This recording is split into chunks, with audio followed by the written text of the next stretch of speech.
और सेंसे को पता है कि वहां कोई तो खिलाड़ी रहने वाला है। थ्रोएबल्स कितने हैं वाइल्ड फैंग्स के पास? शायद एक भी नहीं, अदरवाइज उनको तो पोजीशनिंग वैसे भी पता है। एक सिंगल ग्रेनेड और एएक्स उनका एलिमिनेशन वहां पर होता।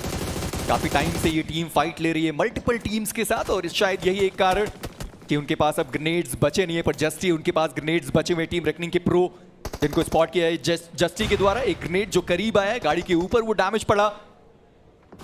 प्रो अभी भी इस मुकाबले के अंदर ज्यादा देर तक नहीं, क्योंकि गॉड एक्स उन्होंने उनको देखा है, पर एएक्स अब वो जोन के बाहर हो चुके हैं, उनको वहां से निकलना ही। और साइरेक्स उन्होंने जो पहला नॉक है वो निकाल दिया, पर सेंसे वॉल की तरह खड़ा हुआ खिलाड़ी, जहां पर साइरेक्स को डाउन किया गया। अगली बारी आरएन की होनी चाहिए, पर स्प्रे गॉड वो ऊपर के साइड पर आ चुके हैं, पर सेंसे वो डाउन हो गए। स्प्रे गॉड वो भी वहां पर डाउन हो गए, पर सही समय पर थर्ड पार्टी आई है एचपी की, एंड वाइल्ड फैंग्स वो अभी भी बचे रहेंगे इस मुकाबले में। और अच्छी बात यह है कि वो सर्कल के अंदर मौजूद है। एक बोजोन पूरा मैन एडवांटेज उस टीम के पास रहने वाला है। क्या इस कंपटीशन में एक और भूचाल आएगा? क्योंकि 65 के साथ अभी हिग बोजोन देखने को मिल रहे हैं। अगर चिकन डिनर कन्वर्जन आता है तो ये टीम भी 75 के आसपास पहुंचेगी, और ऐसे में एक और कंटेंडर हमें उस टॉप 6 का मिल सकता है। बट उसके लिए हिग बोजोन को ये चिकन डिनर चाहिए। अगर हम पोजिशनिंग वाइज बात करें तो ज्यादा सेंट्रल एरिया वो हिग बोजोन के पास मौजूद है। टीम तमिलास के जस्टी वो अभी भी इस मुकाबले में मौजूद। हिग बोजोन को कुछ भी अलग करके जाने की आवश्यकता नहीं है। वाइल्ड फैंग्स के पास तो एनीवेज वो थ्रोएबल्स की कमी हमें देखने को मिल रही है, और ऐसे में सिर्फ पेशेंस है जो हिग बोजोन के लिए काफी हो सकता है। गॉटन उन्होंने जस्टी को डाउन कर दिया, पर ट्रेड में गॉटन को डाउन किया है गॉडेक्स ने, और ये वाइल्ड फैंग्स के लिए एक अच्छी खबर नहीं। जहां पर एचबी जैसे आपने कहा भी कि उनको कुछ करने की जरूरत नहीं है, ज्यादा जो सेंट्रल हिस्सा है वो एचबी के पास है।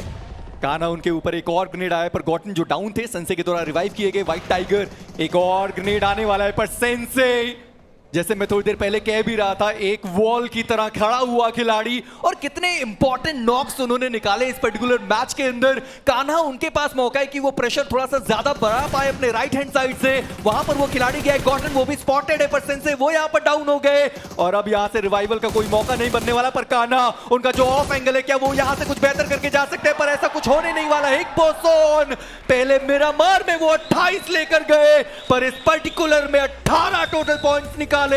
टीम 73 तक पहुंची है और बरकरार है इस पूरे सेमीफाइनल्स के रेस के लिए। What a competition! अलग लेवल पे यहां पे वो सारे प्लेयर्स खेलते हुए नजर आए। डेस्परेशन अपने पीक पे जा चुकी है, और ये सेमीफाइनल्स का day of decision. Higgs boson turning the tables.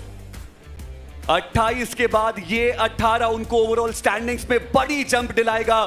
Top 16 के अंदर ये टीम पहुंच चुकी है, पर जयपुर की जो जंग है वो अभी भी थोड़ी दूर, क्योंकि बैक टू बैक कुछ ऐसा ही प्रदर्शन कम से कम एक और मुकाबले में तो चाहिए होगा हिग बोजोन को। और उस दिन भी हमने देखा था कि 28 पॉइंट के बाद थोड़े से गायब हो गए थे। आज के दिन पे वो गायब ना हो, इस बात का अच्छे तरीके से विचार कर ले, क्योंकि आज कंपटीशन हम जान रहे हैं कितना ज्यादा। एक मैच के बाद मेजी कितना ओवरऑल स्टैंडिंग हमें यहाँ पे बदलता हुआ देखने को मिल जाएगा।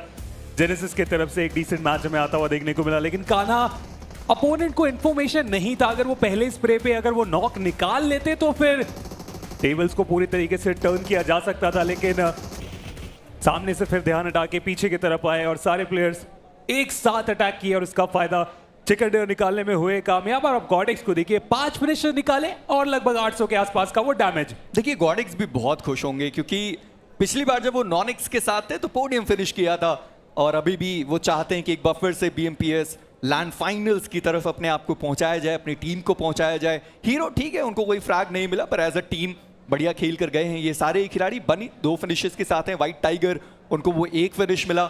मल्टीपल नॉक्स जो यहां पर निकाले गए हैं सारे प्लेयर्स के द्वारा, पर मैं बहुत खुश हूं सेंसे का गेम प्ले देखकर। जिस तरीके से पहले उन्होंने एएक्स को रोका, उसके बाद उन्होंने मौका दिया कि जो कान्हा थे वो सही समय पर आगे निकल पाते, पर कान्हा अपने आप को पहले हील करने के लिए रुक गए, और उसकी वजह से वो 9 सेकंड्स वहां पर चले गए। फिर जब वो ओपन में गए मुश्किलें बढ़ गई, क्योंकि तब तक तो दोनों ही प्लेयर्स डाउन हो गए थे। जी हाँ, और उसका फायदा काफी अच्छे तरीके से हिग बोजोन यहाँ से उठा के गए। बट कितना कमाल का कॉम्पिटिशन है कि ऑटोबॉट्स की तरफ से लॉबस्टर एक बार फिर से फाइट बैक करते हुए देखने को मिले, लेकिन वो टीम गेम अभी भी मिसिंग देखने को मिल रहा है। और उतना बड़ा मुकाबला तो ऑटोबॉट्स वैसे भी बना नहीं पाए। जेनेसिस उनकी भी एक बढ़िया कोशिश देखने देखने को मिली। रेवेनेंट एक्सपार्क ने कितना बेहतर खेला।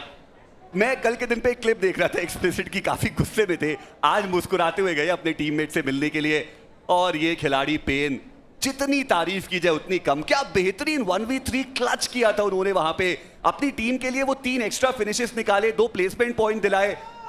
और जो हम बात भी कर रहे हैं ना कि एक एक अंक